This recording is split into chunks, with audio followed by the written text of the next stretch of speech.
Welcome to Breakfast Food, the weekly comedy podcast with stupid stories, funny anecdotes, and advice you never even knew you wanted. With me, Cara McKinley. And me, Annabel Logan. Hello. Hello.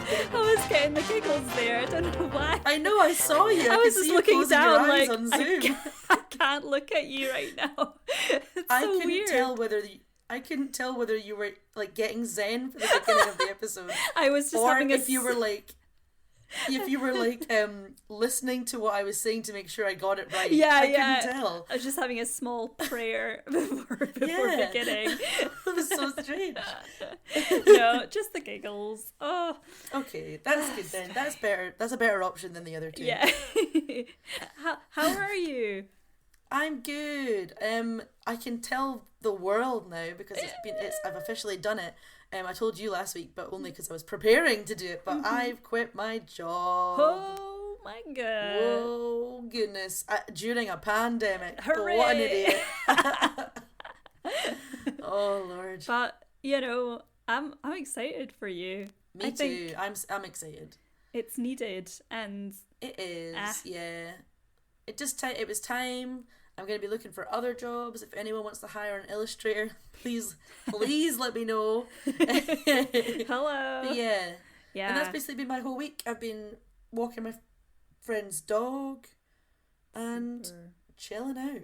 Straight chilling. That sounds what about amazing. You? Yeah, like I've been trying to chill more than I would usually because I'm not great at stopping and chilling. So we obviously had a chat. We were going to record earlier, and then I was like, I feel pretty low, and I was like, I can't speak properly right now, and some days are just like that. And so I've been like fine on the whole. I think it's a mix of like post-holiday blues and sort of time of the month and all that combining just with monotony of, even though we're easing from lockdown, it's kind of still for me the same. Like I'm still working from home, I'm still working the same days, there's nothing that new, so it's like all that I think just made me kind of deflate massively.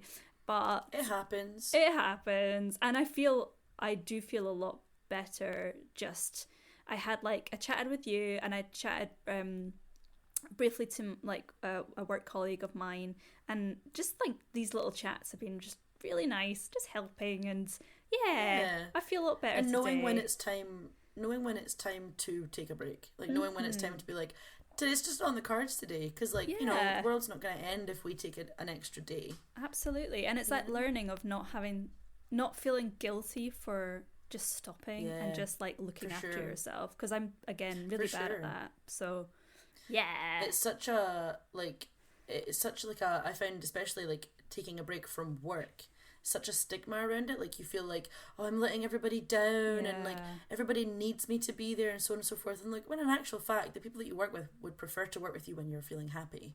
So if you need to take time to feel better and be therefore more happy and productive, then take some time. Yep, I agree. End capitalism, eat the rich, distribute the wealth. All eat the dogs. rich. Yeah, everybody get a dog and eat the rich. Awesome. Hi. So what's going on? What are we doing? What are we talking? What's our weekly waffle today?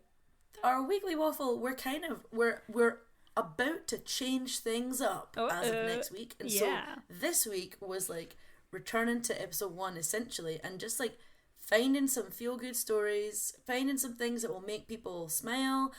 Disclaimer, not even disclaimer, what's the word, like warning. One of my stories made me cry, made me physically cry. Oh great, okay. Like, so I promise it is feel-good, but you have to go through some other feelings first. One of those stories. Yes. Okay. Also, I got stuck in this weird loop of like not finding stories, but finding just like happy facts. So I only have one full story. Do you have some happy facts as well? I jotted down some of the happy facts. That sounds lovely. They're all They're all to do with animals.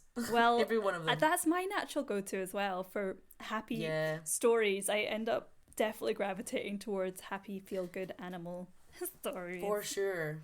Yeah. I saw loads of stories about like animals returning to their owners after the Beirut explosion. Really? Which was I saw loads of stories about that, like animals like coming back and charities forming to find animals that were like displaced and like got a fright and ran off. That's honestly making really me nice. I'm like starting to cry already. It was like my little heart. Oh my god, that was such a horrendous thing to see unfolding on the news, and obviously in this day and age we got to see everything from every angle, and my heart is just like, I'm so like, I feel this just pain, so much pain, and I've never even been to Beirut, you know, I have no connections to Beirut, but I feel the human condition. You don't need to have been there. You know, it's like when I was there's such a heavy way to start. I promise we are getting well, this is part of the going through the darkness, and then we kind of lift up again, and but when I was I don't remember, I think I was maybe 3 or 4 when the stuff in Dunblane happened. People will remember, I'm sure. Yeah, I remember. The only school shooting that we had, the thing that caused firearms to be banned in Britain. Mm-hmm. And I was maybe 3 or something like that, and my dad tells this story because I was crying, and he asked me why I was crying, and I said, well, they're just like me. And he was like stunned to hear like a child like feel genuine like sorrow and empathy. It was like, must have been the first time that he'd seen that. But yeah, that's exactly what you're going through just now. You don't need to have been there to feel empathy for these people. You know? Absolutely. Do you know, on a slightly lighthearted note regarding being very young and having empathy for something, this is slightly more positive, but when I was, I don't know if I told you this story, but when I was definitely under 5. I was probably like 3 again, like the toddler age. And I was left alone to watch The Snowman on my own. Oh no. Oh no. And I was sat in front of the TV. Everything went down. I mean, I'm hoping majority of people listening know about The Snowman or know the end. I don't even give it away. Well, do you know what? I might just have to. Anyway, the ending comes. Close your ears, take off your headphones if you've not heard of the ending of The Snowman. But would you guess the snowman melts? Don't you know? Don't you know? That's what happens. And I apparently, there was like, my mum heard the end of the music, you know, happening. And you know, it's like silent and then the music begins. And there was just silence for about 5 seconds. And then I was just like... bawled. I completely exploded. I was just pouring with tears. I was inconsolable. No one could make it better for me. And my sort of dad came in, and he was just like, oh, what's wrong, and all this stuff. And I was, for some reason, just so hurt by everything. All I could do was turn to him and say, just go back and read your papers. And I was just like bawling, and I was like, why? So that's affected me greatly. And I actually started a snowman support group when I was in university. Because I was quite hurt, and it got a really loyal following of random people. It was like a Facebook group, and really connected, I think. So, that's good. Anyway, just go back and read your papers, Dad. Read your papers. To be fair, why were you left alone to watch that film? I know. Did they not know? Maybe they didn't know. I just don't really know. I just thought it would just wash over me. But instead it melted right into your soul. It did. So do you have, can you tell me a story, because I think you've got more full stories than I do. Yeah, so I have would you tell me?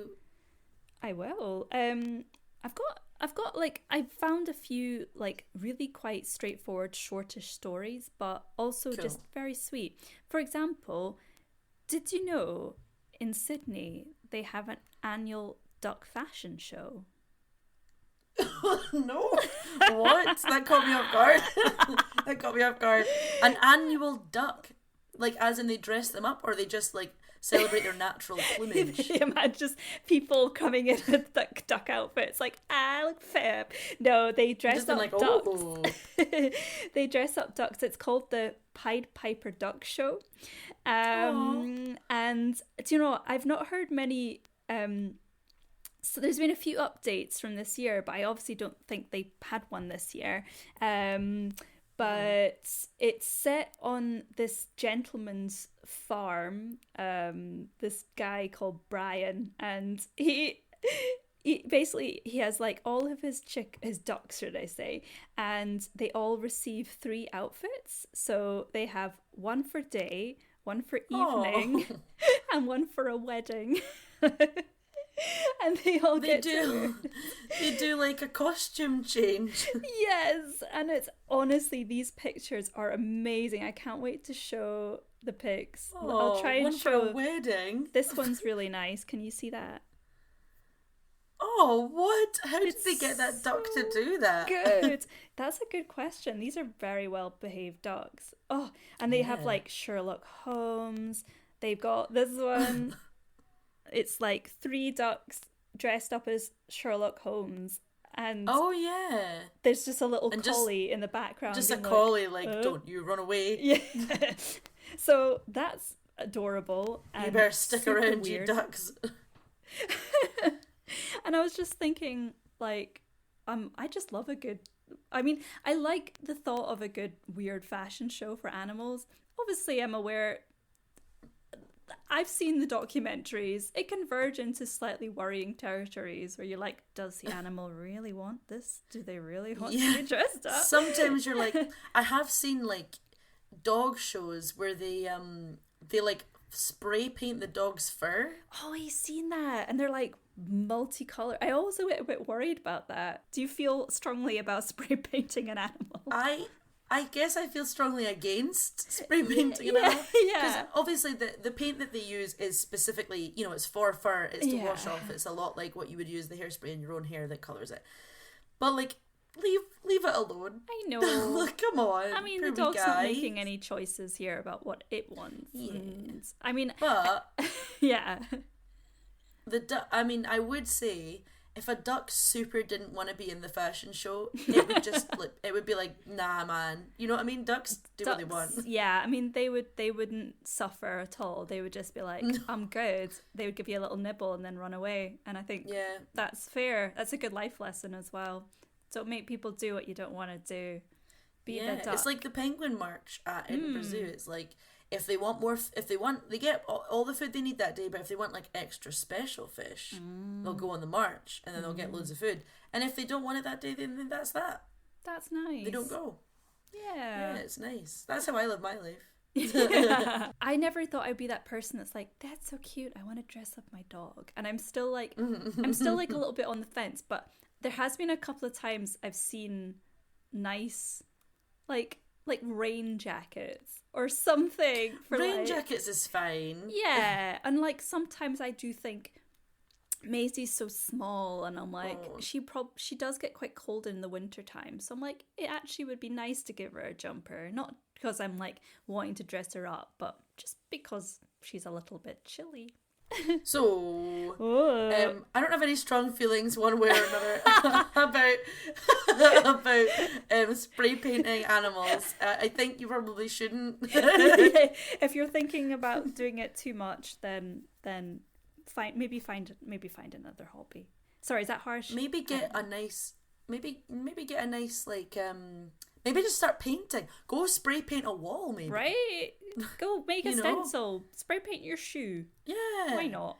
Make a stencil of your pet. Ooh. And then spray paint that. Yeah. We'll start just that would work. Encouraging people to. Speaking of pets. Hi, Broccoli. Broccoli, you might hear on the audio some little bell ringing because he's got a bell on his collar and he's really hungry and he really wants my attention.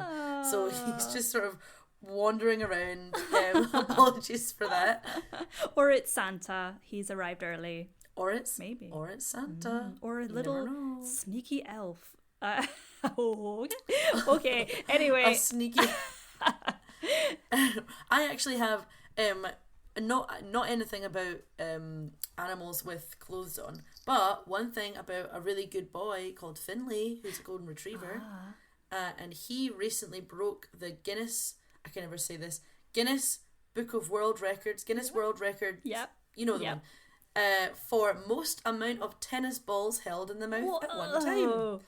Yeah. That's what do you think the record? And actually, I'm not going to ask you what you think the record is because the number's not actually that impressive. Oh no, I think but tennis balls are pretty big. They are. I mean, I would generally think, I would say like 12. See, it's definitely not. I would say 8. Oh, Annabelle. A little bit would lower. Say 6. Yay! Yes! Go Finley! Finley raised the world record up to 6 tennis balls in the mouth at one time. That's very cute. I've seen pictures. Yeah. I don't know if it's him, but maybe if it's a big golden retriever just laden with tennis balls, then it's him. Oh, that's probably what I was thinking of, and I was like, it must be higher than that golden retriever. Broccoli. I'll go for 12. Yeah, no, 12. I know that's the thing when I was like, oh yeah, guess, and I was like, wait, I would for sure guess way higher than 6, but I don't know if I could even fit one tennis ball in my mouth. So it's still, that is damn impressive. I definitely don't think I could fit. It would be that horrible thing where some people, not me, but some people like try and do that and they like they get the tennis ball in and then they kind of can't get it out. Oh God. At work I did that one time as a goof. I like had this really a smaller than average orange and I don't know why I was making this joke, but like I just decided to like put it in my mouth. And I did that. It was like half in, and I was like, I could force this in. And then as I started to like force it past my teeth, I was like, Cara, what are you doing? There's no way you'll get this back out again. So thankfully, my common sense returned to me slightly before it was too late, because I was definitely about to lock my jaw as well. Oh my God, that's horrible. Can you imagine? I know, it was really dumb. And that was you heading off to A&E and to be like, yeah. Yeah, I know. Oranges, it seems to be that oranges and I do not get on very well. Because when I was a youth, we had this like orange thing. I don't know. It was meant to be like I can't even explain it. Like a thing. Oh my God, I'm losing my mind. Was it? It's like a cylinder. Okay. No, was that Satsuma? No. It was an apparatus. It was. Oh, you know what? It wasn't even for oranges. Oh, okay. It was an apple corer. I know the ones. Like, yeah. We had like a plastic. I'm thinking it was for oranges because it was orange. Anyway, fair. It was an apple corer, and I was maybe like 10. And I was looking at it and I was like, I could put my finger in there. And then I just did. And my finger got stuck inside this apple corer. No. And my mum, I was meant to go bowling that night. And my mum was like in the bathroom with me with soap and being like, you'll never be able to go bowling again. Your finger's going to swell up to twice its size. You'll never be a bowling champion. Yeah. And that day, my dreams of being a bowling champion were crushed. Oh, no. Yeah. To this day, I still have it on my finger. Yeah. I'm just really good at body paint. Yeah. So you would never know. Oh my gosh. And yeah, thinking like I can picture the size of an apple corer. They're not that big. I guess when you're a child, it is tempting. Yeah, I had small fingers. Yeah, you like plus stick it was like fingers in weird places. Yeah. As a child, you could not tell me not to touch stuff. Like, I don't know. Did I tell the story on the podcast last week about a ship's being on a ship and spitting on the wheel? No, I don't think I did. So it was basically like it. I get reminded of it often because it's that thing of like a kid doing something full well thinking that it's just a fine and normal thing to do because they've seen it happen on TV, when in actual fact people perceive it as like naughty. And that was this thing with the ship. I was on a school trip, and I guess I had already like done something that was perceived as naughty earlier that day. I don't remember, but I was being closely observed by one of the teachers, and I saw it. We were on this ship, and there was a big like steering wheel. Yeah. And it was like brass, and it was raining a little bit, so I had little dollops of rainwater on it. And I thought in my head, if you to shine up a steering wheel, you're supposed to spit on it and then buff it with your arm. Fair. So I spat on it, and the teacher was like, what the fuck? The teacher was like, why are you spitting on this old boat? Like, you're the worst. You're the worst. And in my head, it was like, I can't understand what has gone wrong here. Yeah. And it's the same as the apple quarter situation where I was like, my finger will fit in here, and therefore I simply must. I know. Like, and I this is the way it goes. Buffing up a ship's wheel is, I would have seen that before, and you sort of, I get that. It's interesting you talk about spitting, because you've made me think of this awesome story where it was like one of the first times that, I don't know if I've told this story to you, but it's one of the first times that us as a family, like my brother, my sister and me, had met my now stepdad, and we went round to his house, and I was in the living room and being very polite, but my sister was kind of she's 5 years younger than me, so she would have been like under 10, like I think she was about 6, 7. She was pretty young, maybe 10. Let's go for 10. I don't know, it's a nice round age, but she was pretty young. And she got it in her head that it would just make sense to like go up to the top of the stairs and lean over the banister and like spit on the light below. Yep, I see it. I get it. And so she went and did that, not realizing kind of how hot that light was, and she spat on it, and the light exploded. It utterly shattered. Like the glass went everywhere, down the stairs, like partly into the living room where we all were. God. And it was just this explosion and noise and oh my God. And I was like one of the first impressions we had made with our stepdad and his children. And I was like, oh, shame. So shame. Yeah, because if she was 10, you would have been 15. You would have been like, Jesus. That was so lame and so embarrassing. It's so embarrassing. Why would you do that? I think she might have been encouraged slightly by my brother.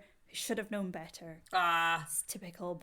Your brother's always encouraging. By the way, I texted you this, but I must say that out loud on the podcast. Every now and again, I get like a flashback of you doing an impression of your mum saying, "Who took a poo on the crate?" And it just makes me laugh so much every time. It's just so specific. I know. I remember it so clearly. I remember the crate. I remember it all. It's such a specific thing to shout at a child. And like the fact that like who took a poo on the crate makes it sound like she was just waiting for the day that it happened. Yeah. I would have loved to like if the neighbors would have heard that, they would have been like, what is this so family? Funny. What is this family that explodes things? That's funny because you said in a previous episode that you exploded things as well, didn't you? Like, that's right. So maybe it runs in the family. Yeah, but my sister's is more water based and mine is more electrical based. Your sister's was almost on purpose. Just I would never have expected that. Even when a light got hot, I would never expect that. Because saliva's warm. Well, clearly hers wasn't. It was. Yeah, she's got ice cold saliva. We were like some really kind of crappy version of, I don't know, like the Captain Planeteers, and it was like, I was like, electricity. And she's like, it's water, spit. And I don't know. Spit. My brother is probably like, he likes to like unravel cables. So maybe he would be like Earth. Oh. He would just explode I don't know. My brother. Cables. Yeah. Weird family. It sounds like all three of you would be electricity at this point. Yeah. Yeah. He's good with cables. You just blow things up when you touch them. And I don't know. Holly just somehow makes it all a bit. Holly's just a menace. Soggy. Yeah, she's just she's just the rebel. She's like proper crazy. Fun times. Was that one of your fun stories? with Finley. Yeah, it was one of my little one of my little facts. And my other one, there's another one that I put in it because a lot of people do think it's really nice. I think it's kind of creepy. Okay. I was hoping to get your opinion on it. It was basically, you might have seen it before. It's a video about this family who taught their dog essentially how to speak English. Okay. But like, so there's like a mat laid out on the floor and it has different bells. You know, the bells that you stand on it. It rings. Yeah. And each tone of bell means like a different phrase or word. So it could mean like, one could mean play or mum or love or go home or something like that. And this dog has learned all of these bells, and like, so now the dog can like ask for stuff. I was watching the video, and at one point he's like looking over at his mum, and it goes and hits mum, and then it hits love you, and then later on it hits like come, and then it hits the word play, and then it gets its toy and takes it to her. And I'm like, that's really cool. It's super cool. But for me, like, a bit scary. It would be terrifying in the middle of the night. You just hear, come, play. And then the dog's not even there. It's just a ding of a bell, but yeah, even that would be scary. Like, you're in your bed and you just hear like ding, ding, ding from the other room. Man, I've seen one that's like, they've connected it to like a voice board. So the dog presses it and it says, there's like a voice that kind of says the word. So that's the next level. I know what you mean. Yeah, that is. I don't like. It's obviously it's really nice to be able to communicate with your pets, and like I'm learning a brand new animal right now. Like I'm about to look after my friend's dog, so I'm like learning her language and learning what things that she does makes me like it needs a response from me and what things don't, and blah blah blah. But like, it's a whole nother level with the dog being able to be like, need, poo, no, outside. Just like, I don't know, it freaks me out a little bit. That's so interesting. I mean, I would quite like to learn more of what Maisie wants, because she can get really tedious and you think you know what you're going to give her and then she's like, no. But I sometimes want to know if like she genuinely needs something or if she's just being a dick, because sometimes they just want to be like that. So that would be interesting. How do you train a dog to do that? That's so cool. That's the thing. Some of them I understand. Some of them, like getting them to hit that button and then immediately playing with them, that makes sense. Yeah. But like, how do you do like home? Like one of the buttons was home. Yeah. And it was like, do you just get them to stand on it and then just gesture to like the room? I don't know. Or maybe I don't understand like that one. as soon as they come in from outside, the button's right there, and then they're like, "You gotta press the button." But I don't know if that would make you want home. I don't know. Anyway, I have no.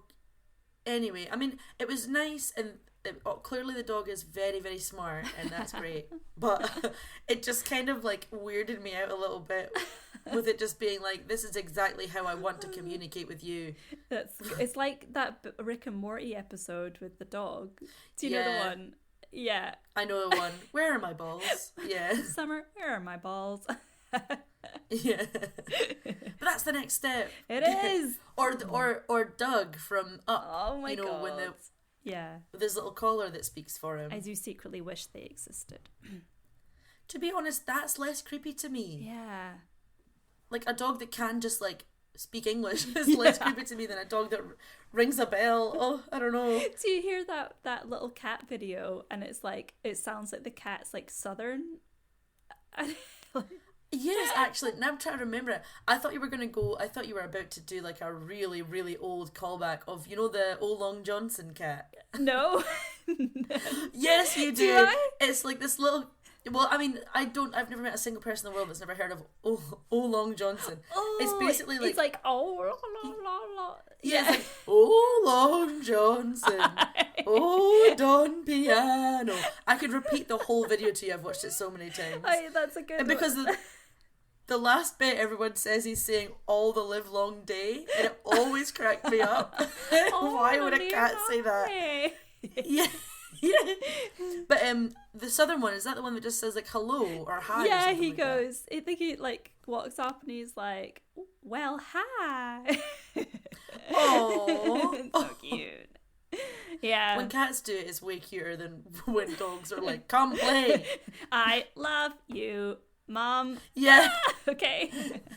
Feed me, mother. Mother, why have you forsaken me? Yeah, why have you abandoned me? Imagine getting a phone call from an unknown number and you answer the phone call and it's that automated voice of like, come home, play, mother. Where are you, Mother? I've peed on the couch. Deliberately. I think that's a great concept for a scary film. Just putting it out there for any film producers, film writers, if you want to. I feel like that would be scarier than it sounds because we've such a bond to our pets and we've such a bond to dogs. Like, you know, humans love dogs so much. I feel like if dogs were to turn on us, it would be so scary. Oh my god, that would be just ultimate, like, betrayal. The world would have just... I mean, that's apocalyptic. Ugh. That is. Imagine Maisie standing in the doorway with a knife. Just between her teeth. Right in. Or you just start hearing... I close the door and you just start hearing this kind of like sawing sound. And I'm like, oh my god. Oh god. She's coming. She's coming. Yeah. Curves her own doggy door. Anyway, I think that was all my dog ones. Oh, okay. Although I do have one about penguins, Aww. which is just good news all round. I like to hear that. It says... Yeah, satellites reveal that there are 20% more emperor penguin colonies in Antarctica than we previously thought. Aw, that's great news. Which brings up the emperor penguin ratio quite a bit. There's loads more emperor penguins in the world than we thought there was. Wow, that's amazing that they didn't know. They just had never, checked. They just had... How interesting. I guess it's difficult, like, depending on where they are in Antarctica, because obviously there's so much of Antarctica we can't get to. But, like, I think because penguins need quite a specific... Like, they need ice, but they also need the ocean. So they can't live too far into land. I'm so sorry. Broccoli, come on. He's just doing the do-si-do, like, on my legs. It's because he wants fed... But when he wants fed, he can't figure out that it's food and not cuddles that he wants. So he comes for cuddles and he wants them so badly. But then also he gets so riled up when you do cuddle him and he gets overstimulated because that's not actually what he wants from you. Oh, bless you, Broccoli. I know. What a guy. What a guy. Oh well. But yeah, good news about those penguins. Yeah, I'm really glad. I saw quite a lot of... I got into like a rabbit hole of like... this species is coming back from the brink of distinction. No, extinction. And there was one that was like a male Galapagos tortoise has finally been brought back to his home island after fathering 1,300 turtles and single-handedly saving his species. Not all heroes wear capes. I mean... Yeah, some of them wear shells. Yeah. Oh, good on you, Mr. Galapagos turtle. That's brilliant news. Thank you. Although I'm not very happy with the single-handedly part. I'm pretty sure there was another turtle involved. I mean, I don't know. Pretty sure she had a big part to play in it too. That's a good point. Yeah, that's quite a few ladies. I'm assuming had quite a big part to play, or do they just mate for life? So. Yeah, can you imagine one lady turtle giving birth to over 1,000? Although I don't know how many they have. Although, yeah, I think they have quite a lot at one go, don't they? Because it's like little eggs. I don't know. I don't know the lifespan and the life and times of turtles. Anyone want to give us an answer? Feel free to drop us a line. I'd be interested. Annabelle, you know what it is as well? It's tortoises, and I've been saying turtles the whole time. Of course, it's a tortoise. Oh, no, I fell into that trap too. I do this every time. God damn, why are turtles in the media and tortoises are not? Come on, representation for the tortoises. We care just as deeply for the tortoises. I think I think we're so used to things as well being quite Americanized that I naturally kind of go towards things like turtle. Whereas like I think as a child, tortoise was a word I learned before turtle. Just saying. Oh, damn. Yeah. Because of the tortoise in the hair. Yes, exactly. Do you know what? We were definitely read a lot of Aesop's fables as children, getting those morals in early. Yeah. Thanks, Getting Mom. ready to take your time and not rush. That's a good moral. That's, again, how I live my life. Excellent. Do you have another story for me? Do you know what I do? And it's related to what you're mentioning about the tortoise and the penguins. Weirdly enough, I was just looking up things, and I came across a type of frog, and it's like basically I love a good frog. It has a really fancy name. It's called First of all, the Latin name, it gets better. The Latin name is Telmatobius culeus. The real name is the Titicaca water frog. and the most affectionate name that they call it is the Titicaca scrotum frog. Why? Why? Because I have to show you this poor frog. This frog looks like a pair of balls. Let me find a good picture of the scrotum frog. Oh my god! It basically has these two little balls on the top of its body. Oh, hang on. What? Can you see that? I can. It looks like it's got a little hat. It does actually. It's like it's kind of in a little kind of hat casing, and it's like got these little two lumpy bits on its head. Oh god! But the poor frog is known as the scrotum frog, and it's kind of weirdly adorable. And it's here's a good one. Scrotum frogs. You can tell a man named that frog. Oh, you can. The first thing that I thought was like, what a lovely hat that this frog has. And a man was like, ha ha ha, looks like my balls. I really want to name something after my balls, but Dave's balls was taken, so Scrotum Frog it is. Scrotum Frog it is. But sad news, it is currently on the conservation status down as threatened. So... Oh no, guys! And we've only just discovered it. Protect your balls. Protect your scrotum frog. Protect your scrotum frog. If you ever see one, make sure that its hat's on. Make sure that it's doing okay. Yeah. Where is it? You can find it in. Is Titicaca not a place? Yeah, it's only found. Surely that's where it's from. In the Lake Titicaca Basin, which is in Bolivia and Peru. So. There you go. Now you know. I'll definitely post the a reason picture. that I know. Please do. The reason that I know that Titicaca is a place is because RuPaul's Drag Race is constantly referring to it because it's got the word titty in it, and they're like, all of our girls are from Titicaca, and you're like, oh, come on now. There must be other words, names. Yeah, anything. There must be other places. There's so many other places with weird names. Come on. You can just walk down the road in Scotland. Even just the street next to me is called Dick Place, which I love. Ha.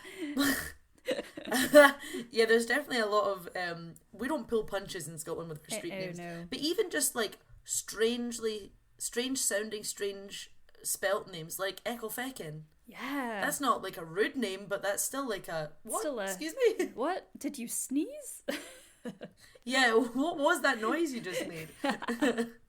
I love it. There's people that go on road trips that like map out rude, weird sounding like street names or areas, and they visit them and just like tick them off their list. Oh, broccoli. Sorry. Is he okay? I popped him on the ground and he just like, I don't know, just didn't land very well. Oh, he's baby. Fine. Oh, he's fine. I made the mistake of looking at him and it brought him over again. You made eye contact. Oh, no. You don't know how loud it would be if I locked him out, though. Oh, my God. He'd be like wailing, scratching at the door. Yeah, it's just not worth it. Poor baby. Yeah. My last... my last thing that I have written down is like an actual story. This is the one that made me cry. Okay. I'm ready. So Do you want to do your one first and we'll end on this one, or do you want to end on your one just in case this one's sadder than I realize it is? The one I have is definitely not sad and just very funny. So for sure, okay. it will make us cry. Yeah, I'll do this one first then, and then okay. I think the reason this one hit me so hard, I mean it's sad anyway, but I remember this one before it reached its conclusion. I remember this story. Okay. So it's about a woman and her son from China. The woman's called Li Zhengqi, and her son is Jia Jia, and basically her son was born about, now it'd be like 35 years ago or something like that. And this was when China's one child per household policy was still really prevalent. So they had Jia Jia, and that was great, and he was well loved, and blah blah blah. But at around about 2.5, he was abducted. Oh. He was they were like at a hotel, and his dad like stopped to get him some water, and he turned around and the kid was gone. God. Yeah, and like Lee, his mother, like just obviously went look. It was basically she would work Monday to Friday, and then she would on Friday evenings get like a bus or a train or something to like the next town over in any direction and just like search for him for Friday, Saturday, Sunday. Then she'd come home through like to work on the Monday. Then like about a month later, she got a message, or she heard that someone in a nearby village had seen a new boy that she didn't know, and was like, "What's your name?" And the kid said Jia Jia. So she travelled there.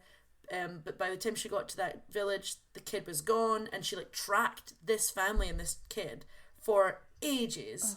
And then when she got there, it wasn't him. Oh God. I know. She then spent the next 32 years looking for him. Like, I know. Please stay with me. It gets better. She started charities and connected other women who had lost children. So, like other women from different towns, they would all connect up and send like flyers of each other's children to each other's towns and put them up for each other and stuff like that. And then obviously as technology advanced, sometime in the 2000s, the Chinese government brought about a DNA testing system. So people who had lost a child could get their DNA tested, and people who were like thought that might have been that might have happened to them, that they might have been adopted or something like that, would have their DNA tested as well. Wow. And at some point, an anonymous source claimed that they knew of a boy, or a man now, in their area who, as a boy, had been adopted in. Yeah. And was originally from the area that Lee is from and Jia Jia was from. So the Chinese police got in touch with him and like asked him to take a DNA test. And then the next thing Lee knew, she got a phone call saying that her son had finally been found. Oh my God, what? I know. That's, like, first of all, I have so many questions. I'm sure you'll answer some of them, but, like... Yeah. Like, who on earth gave this like, I know it's anonymous, but... I don't know. Wow, like... I don't know. It's so strange, isn't it? It's so strange. I looked into it further because the reason that I was like, oh my God, with this one was because I heard of this story because she's the figurehead of quite a lot of charities and stuff. Yeah. I had heard of a story before she found her son. Oh man. So I knew of this woman who like would go out and still go out and search and look and be like, you know, has anyone heard of this or whatever? And I heard this story a few years ago and I was like, that really, really sucks. And then when I saw it today, I was like, "Oh my God, they finally found each other." And they didn't say anything about his adopted parents or anything like that. So like, I don't know if they were the ones that came forward or if like someone else just like had been, because she's been like interviewed a lot on like Chinese television and stuff and like online. And her son said like that he had seen her on the TV before. Oh my goodness! And he just was. How old was he when he was? So when he's about 35 or something like that. Like really he's got his own children now. But he was like really young. Yeah, he was two. He was like 2.5. So he just wouldn't have remembered anything about that. No, there was nothing. He says that he says he doesn't really remember anything up until he was about 4. Wow. And that's when he's got memories from. So yeah, he doesn't remember anything. But like, oh my God, I was bawling because I saw a video. because she said in the article I was reading, she had been interviewed and there was like chunks written by her, and one of the things she was like, I was so worried when the day came to meet him. She was like, I was so worried that he wouldn't. Oh, by the way, she got the phone call on Mother's Day, just an extra added. I know. So so when the day came to meet him, she was like really worried that like he wouldn't like have love for her, because like he didn't know who she was and like stuff like that. And she said, and when I watched the video, I broke down. He like opens the door to the hall that she's in, and he shouts like "Mom" and runs over and gives her this big hug. Oh my god, I was literally just sitting here trying so hard not to, like, I'm trying not to cry now. I'm so like, first of all, it's amazing that she set this charity up, and it must be such a big thing that kids are snatched away like that, but it's so common, they know in a way their child is still alive. Like that's the thing. Like, if it were like, unfortunately, like I'm not too sure what the climate within this sort of stuff is right now in China, but I know that previously, when the one child per household rule was in place, there was a lot of things where essentially there was a lot of girls being abandoned or being put up for adoption, and boys being abducted. Yeah, loads of it. Wow. But I think because the law was, you would get, if you had more than one child in like a densely populated area, you would pay fines, and your child wouldn't be allowed to have like healthcare or like the same sort of benefits that other people would have. In rural areas, I believe you could have, if you had a daughter first, you could try once more for a son. Okay. I know, I know. Aye. But yeah, so I'm not too sure, like, you know, what the chat is now, if it's like way less prevalent now or not. But yeah, she set up these charities and helped all these other women find their sons, and then eventually finally got her own one, and now she's a grandmother as well. Oh, that's such a beautiful story. And I in a way, like, I'm glad that tragedy bore something amazing, that she was able to help all these other women. And exactly. She says that in the thing as well. She said, like, at the beginning, though, she was super happy to be helping. She kept thinking, like, when she heard that someone had been found, she would think to herself, like, why isn't that my son? But then she'd see how happy these women were, and she was just like, you know, this is worth it. But you should see them as well. They look identical. Yeah. And was he that far away from her the whole time? Was he quite close? I'm not really sure. I don't know anything about like different provinces in China, or like where they are. I'm terrible at geography. But he lives in like a city. He's got his own interior design business and a wife. And I think she still lives out in the country, but like they call each other all the time, they talk all the time. And after they had met each other, he went to stay with her for a month to like reconnect and stuff. Yeah, really sweet. I love it. My story seems very weird in comparison to what... No, I've just realised I do have another funny one written down. So you tell me your one, and then I when I was writing this one down, I was like, this is probably a bit too heavy, but I was like, no, I think this is feel good though. It's like so good. Like, well, but yeah, tell me your one.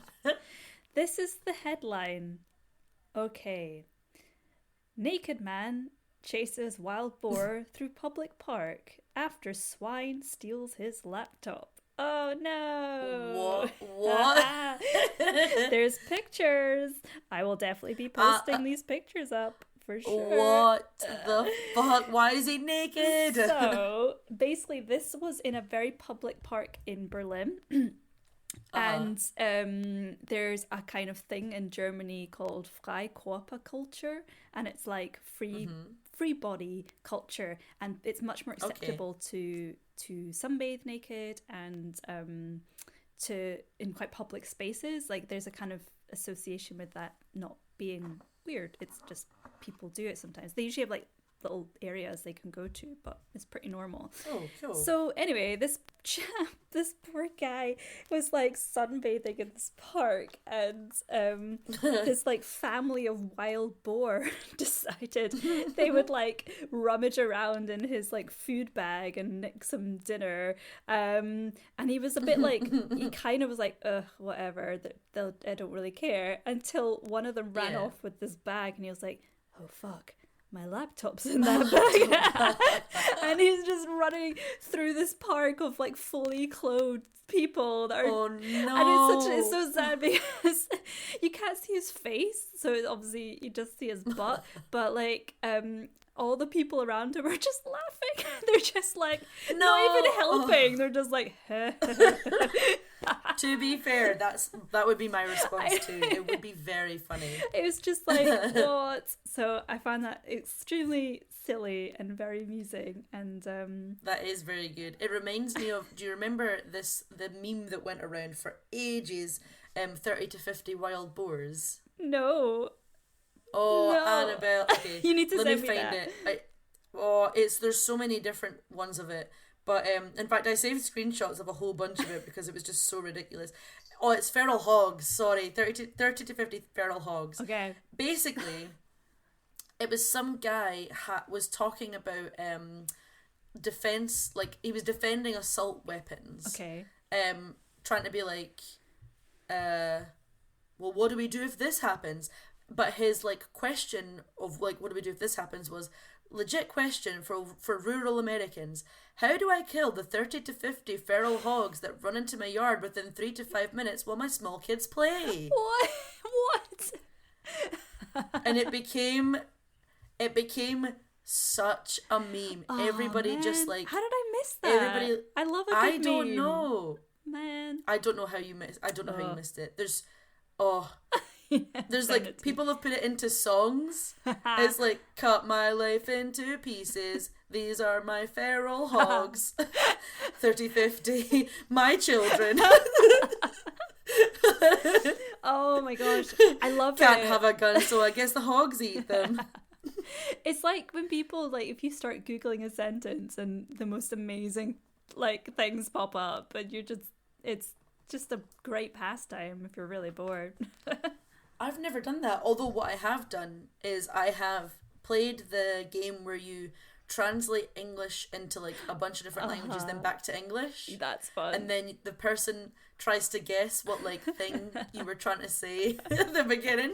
That's a good one. Yeah, that's a good one. Oh, we could have a little round of that on a podcast. I was literally now I super want to play it. Yeah. It's too late to set it up, unfortunately. Yeah, but maybe next week we could do that. I'm into that. We should do like common phrases. Yes. Like catchphrase. Oh, I'm like, so up for this. Okay. Yeah, common phrases. Then put them through like loads of different translations back to English, and then say them to each other and see if we can guess the original common phrase. I can't wait. Fun game. Oh my god, I can't wait. That's gonna be so fun. So what was your silly story? I've said all mine. My last silly story is, it's not even a story. It's just like a fun thing that happened. Okay. And it was the title was Sharks Trump Hate. Wonderful. Sold already. And it was it was after President Trump, after Trump's extreme dislike of sharks was brought to national attention, the Atlantic white shark oh my god, I can't speak. The Atlantic White Shark Conservancy. Why can't I speak? And the Sea Shepherd Conservation Society both experienced a surge of first-time donors who were giving charitably in Trump's name. Beautiful. I love that. Loads of people were giving money to sharks conservation under Trump's name. I love a good passive-aggressive, like charitable cause. It's the way it's the true way to feel hatred too. It's like some good coming from hate, you know? Absolutely. And I'm like, I am a little scared of sharks, but I also rationally know in the whole that we are worse for the sharks than they are for us. And yes. And like, I think I have a healthy fear of sharks. Like, I feel like, you know, I wouldn't just swim up to them like, hey. Yeah, there's a certain level that you're like, I should be scared of this animal. My friend recently told me, we were sitting eating outside. I might have told you this already. We were sitting eating outside, and there was seagulls sort of preparing to dive bomb us. And my friend said, if you stare a seagull in the eye while they're dive bombing, they'll stop dive bombing you. It's the same for sharks. And I was like, how did someone find out the second one? Yeah, apparently. Both seagulls and sharks rely on, like, essentially stealth. They want to, like, sneak up on you. So if, like, one of them's like, okay, here I go, I'm gonna do it, but then you, like, look at it in the eyes and you're like, no, then, like, it loses its stealth, and so it just flies away or swims away. That's too risky for me. I don't know. I like this. I'm not gonna kick them in the gills or the nose thing. If they get that close. It's like punch them in the nose or put your fingers, like, in their gills. Which, again, why am I that close to its face? Yeah, I would be utterly shitting myself. Yeah, there was one time when I was a teenager, I was learning to surf in Portugal, and we were sort of on the surfboards going out to sea, and I looked down at one point, and underneath me I saw this massive shadow sort of following me, and I freaked out. Like, you know when you get so scared that, like, I don't know if anyone else gets this, but sometimes I get so scared that my throat tickles and I can't scream. Oh yeah, I've heard that before. It's like people can't scream when they're utterly petrified. Yeah. That, and like it was that, because I was like, oh my god, and then I realised it was just the shadow of the surfboard. I mean, I'm glad. I'm glad for you that was what it was. Unless it maybe was a nice, happy porpoise who wanted to say hi. What I would love would be a manatee. Oh, manatees are my favourite animal. Yes, but I love a manatee unfortunately, too. I live nowhere near where manatees inhabit. Unfortunately, we'll get you to those manatees one day. I hope so. But right now, I think the easiest place to see them is Florida, and I super don't want to go to Florida. Yeah, I don't think you'd leave. You'd end up being stuck in some retirement home. They would keep you for their own. They'd be like, "This is us now," and I'd be like, "Okay, as long as we take field trips to see the manatees, I guess." That's awesome. Yeah. Good animal to see. Yeah. Good animal. And it's plugging your animals. Loving your artwork recently of your... Oh, thank you so much. Your jelly-filled... I don't even know what to call them, but they're so cool. I don't know what they are. They're meant to be glass with, like, liquid in them or something like that. Yeah. Today I uploaded a puffer fish. I saw that too. So yeah, I'm going to make them into a sticker sheet. Yeah. So if anybody wants some cool aquatic animal stickers, I think I'm just going to stick with the 4 designs. I wanted to do a sea lion, but there's such an odd shape that it doesn't really work. Surprisingly much harder than an octopus. My friend said maybe a walrus, but I don't know if I want to venture into mammals. Yeah. That could be the next set of stickers, maybe. You could branch out. I was thinking the next set of stickers might be that same style, but with Pokemon. That would be good. Like, just water Pokemon. I don't know, I think I could do it with a bunch of different types of Pokemon. I don't think it needs to be an aquatic animal to be filled with goop. Yeah, you could do some really fun ones, like, you know, like leafy, foresty ones, or that's what I earthy, deserty things, or I'll figure it out. You will. But that's all the stories I have. No, these were excellent stories. I'm glad. I feel like quite lifted by the stories. It was a roller coaster. Yeah, I know. It really was. It was a lot of ups, one very big down, and then some ups again. Yeah. Life. I did warn you. You did. I know. Life. You did. Do you have any serving suggestions for this week? Not really. I've been mega busy, like, and super drained. I've been playing. Have you ever played Peggle before? I've heard of Peggle. Why do? No. It's super fun. It's literally like a game where there's a bunch of pegs on the board, right? Orange pegs and blue pegs, and then you like throw. It's like a video game, but then you like shoot a metal ball and try and hit as many pegs as you can, and that's the whole game. See, and I've been loving it. I'm into that. That's great. At first, I was generally like, you have just loads of pegs. That seems like a very awful, messy game that you're setting up every second. I went and bought a bunch of pegs and I just knock them all over. There's just not much else to do. It's like a poor Victorian child. Yeah, no, I've got a hoop and a stick and my pegs. Oh. No, it's worth playing. It doesn't sound it, but it's a very over-the-top game. A lot of over-the-top motions. But yeah, I don't know. I think that's basically it. Me and Hannah this morning went through Kids Write Jokes, your suggestion from last time. And it was so funny. It was so funny. So good. I see them pop up on my Twitter feed all the time, and I'm always like, they're the best. Oh, I can't even remember the ones we were laughing at this morning, but some of them were really good. Oh man, I actually have a serving suggestion this week, and I never do. But I did just post it on my Instagram stories.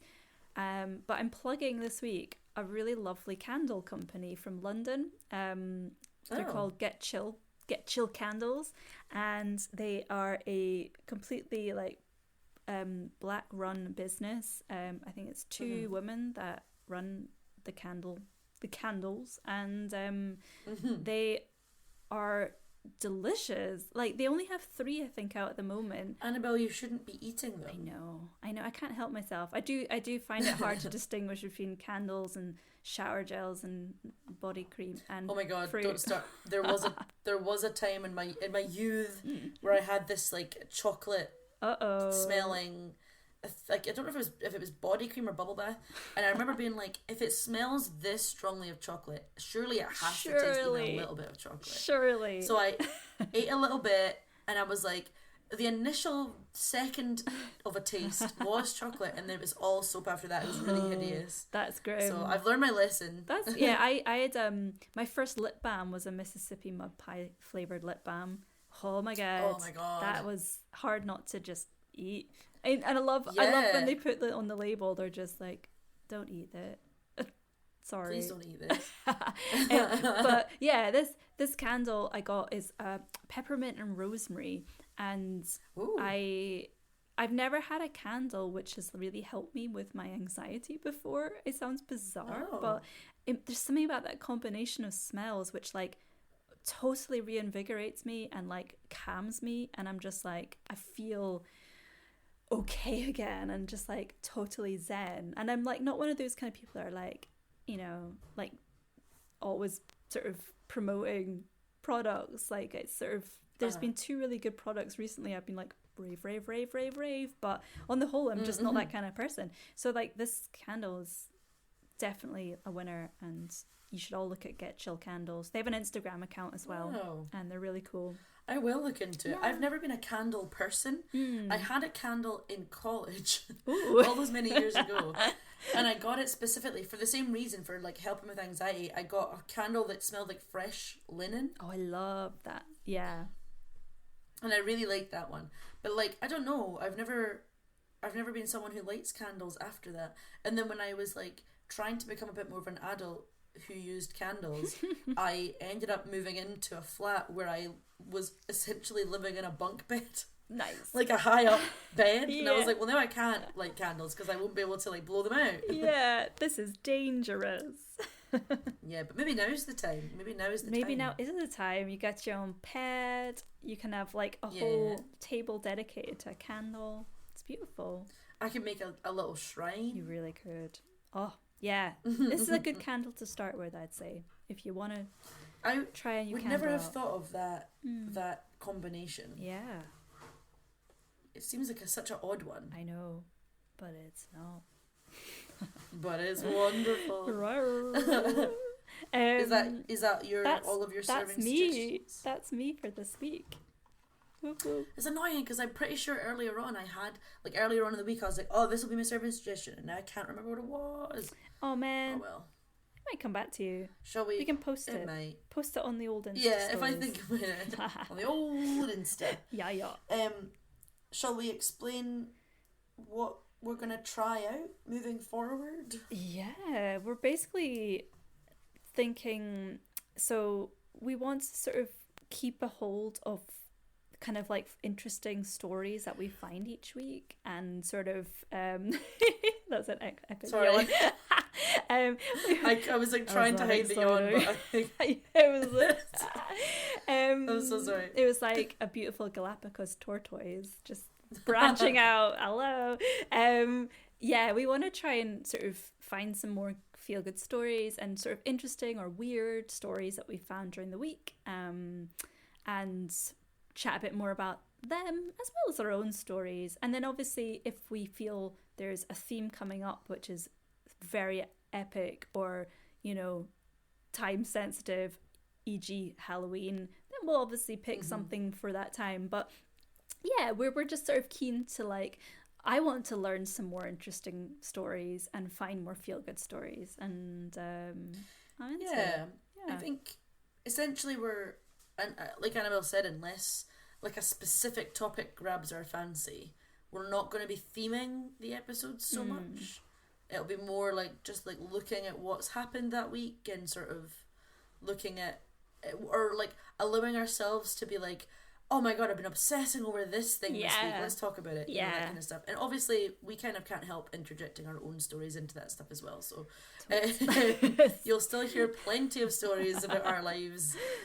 It's like this podcast has been great for actually just remembering weird stuff. Yeah, like it's so totally fun. Just like, yeah, completely just sort of thinking back on my life and being like, oh yeah I had quite an interesting old time of it. Yeah, I know. I also feel like I found out so much more about you I in the know. last, like, 2 months than I have in our entire friendship.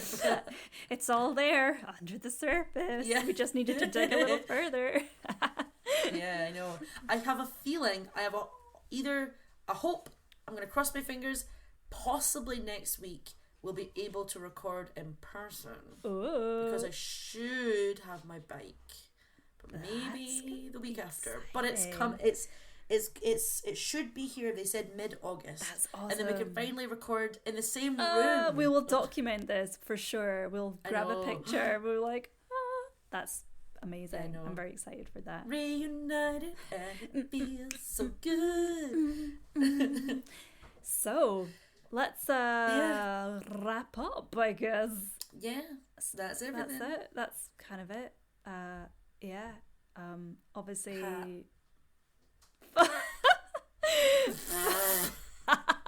Follow us on the usual channels if you want to. Yeah. Breakfast Food Podcast. Oh, you can Google us. We're pretty easy to find now. I'm just like so blasé. I'm like, if you want to find us, you will.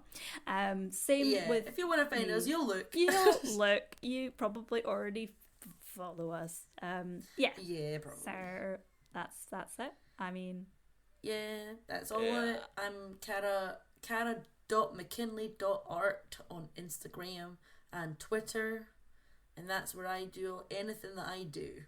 Me. I have a Reddit, but I don't give that out. I was going to say, me too. You can also find me at cara.mckinley.art. I am that manatee in that beautiful picture. Oh, yeah. Oh. You can, that can be you. We can you name her? Yeah, we'll name the manatee Annabelle. Yeah, you can find me on Annabelle Logan on Instagram and Twitter, and yeah. Cool. Bye. Goodbye. Have a good breakfast. Eat a good baguette. No, don't eat baguettes. That's weird.